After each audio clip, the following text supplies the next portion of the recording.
Hello everyone, welcome to Ayurveda learning academy. आज हम देखेंगे प्रसूति तंत्र और स्त्री रोग के इंट्रोडक्शन पार्ट को। इंट्रोडक्शन। यहाँ पे हम पहले देखेंगे स्त्री शब्द की निरुक्ति, फिर देखेंगे स्त्री शब्द का पर्याय, उसके बाद हम देखेंगे प्रसूति तंत्र की निरुक्ति और परिभाषा भी शॉर्ट में मैं थोड़ा सा बताऊंगी उसके बारे में। फिर देखेंगे अष्टांग आयुर्वेद में प्रसूति तंत्र और स्त्री रोग का क्या महत्व है या क्या वर्णन किया गया वहाँ पे। आर्तवह एवं स्तनवह स्रोतस के बारे में देखेंगे और लास्ट हम देखेंगे त्यावर्त योनि के बारे में। सबसे पहले हम स्त्री शब्द की निरुक्ति देखेंगे। स्त्री शब्द जो है स्त्य धातु में ड्रट एवं ड्रिप प्रत्यय द्वारा निर्मित होता है।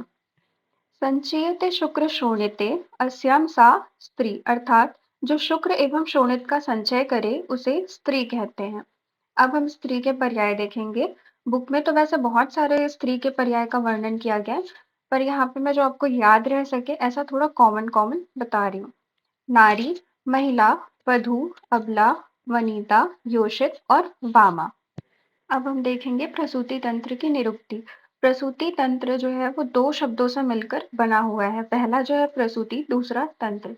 प्रसूति जो है वो प्र उपसर्ग प्लस सुधातु प्लस कित्न प्रत्यय से मिलकर बना हुआ है। तंत्र जो है उसको सिद्धांत या शास्त्र भी कहते हैं। अतः प्रसूति तंत्र की परिभाषा में हम यह कह सकते हैं कि वह शास्त्र जिसमें संतान उत्पत्ति हेतु गर्भ, गर्भिणी एवं प्रसव से संबंधित नियमों के साथ साथ प्रसव क्रिया एवं प्रसूता का विस्तृत विवेचन या वर्णन हो, उसे प्रसूति तंत्र कहते हैं। नेक्स्ट हम देखेंगे अष्टांग आयुर्वेद में प्रसूति तंत्र एवं स्त्री रोग का वर्णन कहाँ प्राप्त होता है।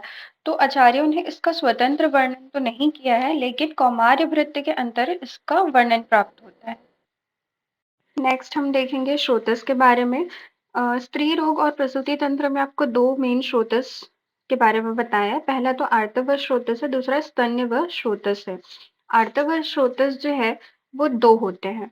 इसका श्लोक आप थोड़ा सा याद किए होगे शायद फर्स्ट ईयर में, नहीं याद होगा तो एक बार याद कर लेना, बहुत शॉर्ट में है, याद हो जाएगा।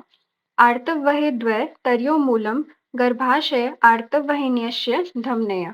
आर्तव स्रोतस के दो मूल कहे गए हैं।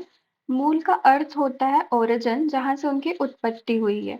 पहला है गर्भाशय, दूसरा है आर्तववाही धमनियां, जिनका वेधन होने से बंध्यत्व, मैथुन, असहिष्णुता एवं आर्तवनाश के लक्षण प्राप्त होते हैं। अब हम देखेंगे स्तन्य स्रोतस के बारे में।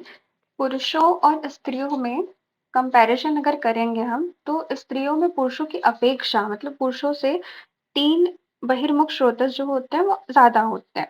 2 स्तन होते हैं और एक रक्तपथ या जहाँ से आर्तव का प्रादुर्भाव होता है या जहाँ से मेंस्ट्रुअल ब्लड निकलता है उसको बोलते हैं।